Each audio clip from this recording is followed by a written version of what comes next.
सबसे पहले तो सबको राम राम। आज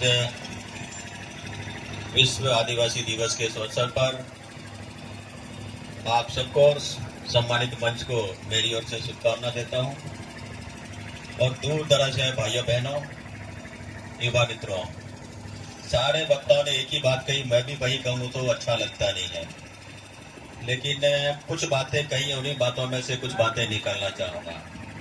अभी हमारे गुजरात से उन्होंने बहुत अच्छी बातें कही, बहुत अच्छी बातें जो हमें अंदर तक जब चोट करती है। आजकल कुछ लोग हम लोगों को भ्रमित करके राजनीति करना चाहते हैं। भाइयों बहनों, ये आज से नहीं बरसों से चलता आया है। हमारा देश दुनिया में सबसे बड़ा ताकतवर था, विश्व गुरु था, सोने की चिड़िया था, और इस देश में लुटेरे आए देश को लूटने की हैसियत से, हमारे आपस की लड़ाई की वजह से उन्होंने देखा क्या तो राज भी किया जा सकता है, तो एक दूसरों को भड़काने का काम किया। तू बड़ा है, तू छोटा है, वो छोटा है, वो ऐसा है, वैसा है, ऐसा चलता रहा। और ऐसा करते करते हजारों साल तक भारत को गुलाम रखा। मुगलों के गुलाम रहे, अंग्रेजों के रहे, और आजकल वही नाटक बाहर की जो ताकतें हैं दुनिया की, भारत को आगे बढ़ने देना चाहते नहीं, भारत को ताकतवर बनना देना चाहते नहीं है। ये किस तरह से रोके? इसलिए आजकल आकर के अपने लोगों में ही जाकर के भ्रम फैलाने का काम करते हैं। और भ्रम भी किस प्रकार से, किसी को समझ में नहीं आता है। अभी मंगलसूत्र की बात आई, आदिवासी हिंदू नहीं बात आई, सब लोगों ने कहा भगवान राम पैदा नहीं हुए थे, उनसे हजारों साल पहले वाल्मीकि रामायण लिखी गई थी, वो भी भील था। और जब भगवान राम को लंका विजय के लिए जाना था, सीता का हरण हुआ था, तो अभी आया था जिस पुल को बनाया था राम सेतु, वो नल और नीर आदिवासी इंजीनियर है। आदिवासी किसी से कम नहीं था, न कमजोर था, लेकिन आदिवासियों में भी भेद करने का काम किया भैया। अब मंगलसूत्र किसका प्रतीक है? हमारे 16 संस्कार हैं, 64 कलाएं हैं।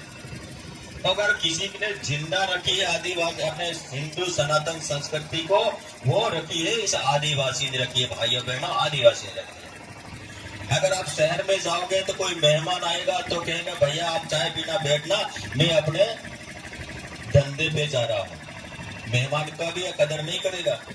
लेकिन आदिवासी के घर में कोई मेहमान आएगा तो सारे काम छोड़ करके और उसकी आव भगत में लगेगा, उसकी सेवा करेगा। भाइयों बहनों, ये हमारा संस्कार है।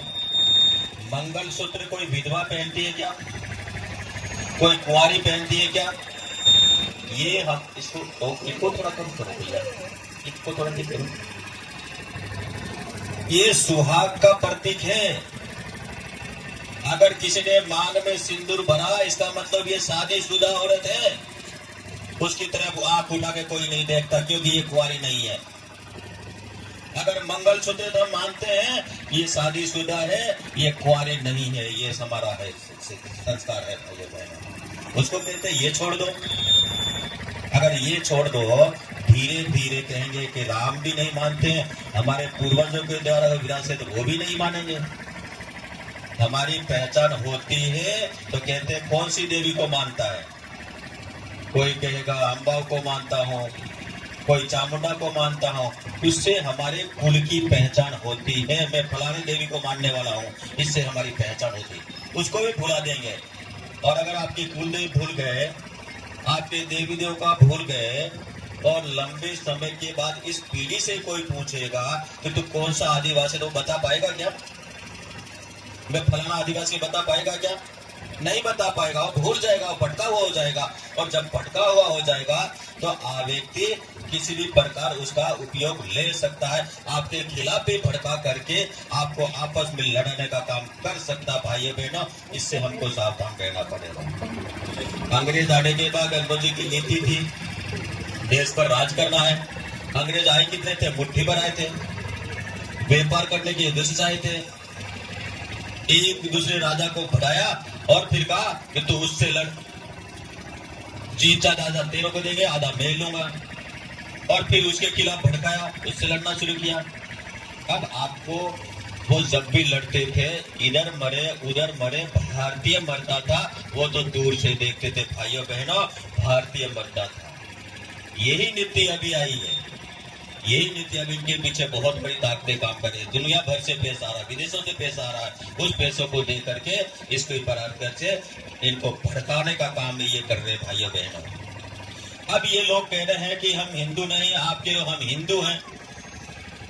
एक परिवार में एक भाई कहेगा मैं हिंदू हूं, दूसरा कहेगा मैं हिंदू नहीं हूं, इस बात का झगड़ा होगा।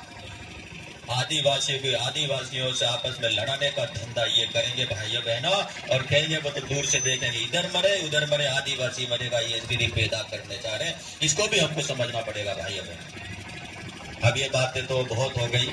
अब ये तय करते हैं कि शादी कौन किससे करेगा, ये तुम तय करोगे क्या? तुम्हारा ठेका है क्या?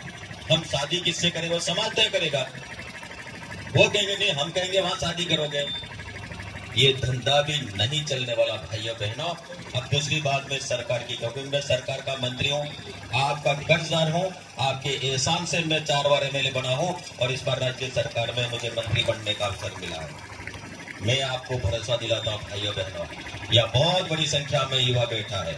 मैं युवाओं से कहना चाहता हूँ, आप पढ़ने लिखने का काम करना, आपको आगे बढ़ाने का काम सरकार के साथ मिलकर के बाबूलाल खराड़ी करेगा भाइयों बहनों। मैंने तय किया है, मंत्री बनने के बाद, विभाग मिलने के बाद मैंने कहा अधिकारियों से, कितने कलेक्टर बना मुझे बताइए। कोई जवाब नहीं था, एक भी कलेक्टर भी नहीं बना। 2 3 4 बांसवाड़ा और डूंगरपुर के बने हैं, वो अपनी हैसियत से बने। मैंने कहा मैं कलेक्टर भी देखना चाहता हूँ।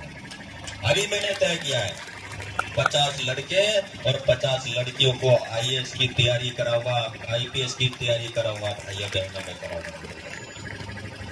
मैंने बातचीत कर ली, और अच्छी संस्थाओं से दिल्ली भी कोचिंग कराने को कराऊंगा, अगर जयपुर करानी हो कराऊंगा। उनमें से कितनी सफलता मिलेगी तो भविष्य बताएगा, वरना तो उन लड़कों को माहौल देने का काम करूंगा भाइयों बहनों। जनजातीय विभाग से पैसा देकर आगे बढ़ाने का काम करूंगा भाइयों बहनों।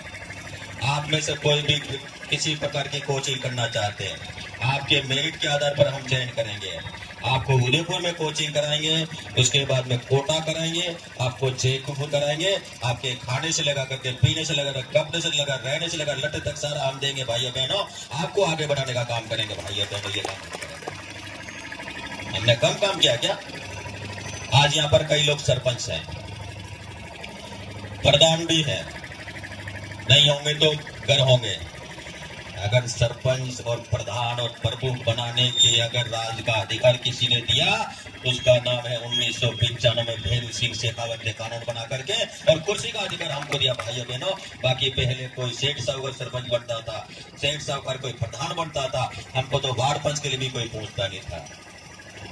भैरू सिंह शेखावत के समय हमने कहा कि हमारा बच्चा नौकरी नहीं लगता है, अलवर भरपूर बना आता है, अच्छी स्कूल पढ़ के आता है, उसके सामने हमारा बच्चा टिक नहीं पाता है। हमने कहा कुछ करो, तो 1 से लगा करके 9 स्किल तक नौकरी में उनको आगे बढ़ाने के लिए नंबर दे करके उनको वहां आरक्षण दे करके आगे बढ़ाना काम किया था। फिर उसके बाद 1 से 9 तक हमने किया था, 9 तक किया था भैरू सिंह जी के समय में, और हमारे समय में हमने तय किया आज भी हमारा बच्चा नहीं लगता है तो क्या करना चाहिए, हमारा आरक्षण अलग कर दो। और उसके बाद में तय हुआ 100 में से 45 नौकरी केवल एसएस उदयपुर सब डिवीजन बनेगी, ये ट्राइबल क्षेत्र के अब लगेंगे। इसके कारण से आज मास्टर होगा, पटवारी होगा, कोई बाबू होगा, इस कानून के कारण है भाइयों बहनों। और वो मास्टर और बाबू क्या कर रहा हमको नहीं पता है क्या? वो किनको फंडिंग करता है? अपनी तनख्वाह में से उन लोगों को मदद करता है जो देशद्रोही है, आपके विरोध में काम करता है, आपके धर्म के विरोध में करता है, आपके संस्कार के विरोध में काम करते हैं, उन लोगों को मदद करने का काम करता है भाइयों बहनों। हम सबको समझना पड़ेगा भाइयों बहनों। अगर ये नहीं समझे तो आने वाला समय आप और हम सब के लिए तकलीफ देगा। एक बार एक अच्छा पढ़ा लिखा PhD होल्डर एक बांसवाड़ा का व्यक्ति मुझे मिला, कार्यकर्ता मिला। उसने कहा भाई साहब मैं घर पे गया था और घर पे गया तो सामने एक आदमी रो रहा था, पूरी रात भर रोया और उसको उसका बेटा पीट रहा था। मैंने कहा क्यों? पता नहीं, पूरी रात भर उसको पीटा। फिर सुबह हम गांव वाले लोग गए तो जाकर पूछा क्या हुआ, तो मेरा बेटा ने खूब मारा। क्यों? तो बेटा यूं कहता है कि जब भी मैं आऊं तो तू मेरे को जोहार बोल। ये होगा क्या? ये होगा क्या? या बेटा मेरे को कहेगा तू मेरे को जोहार कर, इस बात के लिए वो मारता। भाइयों बहनों, ये दृश्य आपके यहाँ पैदा होगा, आपको समझना पड़ेगा। भाइयों बहनों, क्या बताना चाहते हैं? आजकल तो ये कहने लगे बड़े बुजुर्गों को कि हम कहें वही करना, हम कहें वही वोट करना, अन्यथा रोटी तो हम ही देंगे, तुमको घर से निकाल देंगे। ये स्थिति पैदा कर रहे भाइयों बहनों। ये संस्कारवान है क्या? अरे हमारे यहाँ तो श्रवण पैदा होते, श्रवण। जिनके माता पिता अंधे थे उनके मन में सपना कल्पना आई थी कि 4 धाम की हमको यात्रा करने इच्छा प्रकट की, उसने कांवर बढ़ाई और कंधे पे तोप करके 4 धामों की यात्रा करे। यहाँ श्रवण पैदा होते हैं और या कहते हैं कि हम कहेंगे वही काम करो, नहीं तो घर से निकाल देंगे। ये दिन दिखना चाहते हो क्या? इसके लिए आप सब लोगों को कमर कसनी पड़ेगी भाइयों बहनों, और इसका जवाब भी हमको देना पड़ेगा। आज हमारे चारों तरफ दिखते हैं हमको। अरे अच्छा काम करके राजनीति करो, समाज का भला करके राजनीति करो। राजनीति कोई भी कर, राजनीति पार्टियां कोई भी आएगी, लेकिन समाज को बर्बाद करके करोगे। क्या कहते हैं? हमारे ऊपर कोई कानून लागू नहीं होता है। चलो थोड़ी देर के लिए नहीं होगा। आप 2 जन लड़ रहे हो, एक की आपने हत्या कर दी, आपके कानून नहीं लगेगा क्या? कानून लगेगा कि नहीं लगेगा?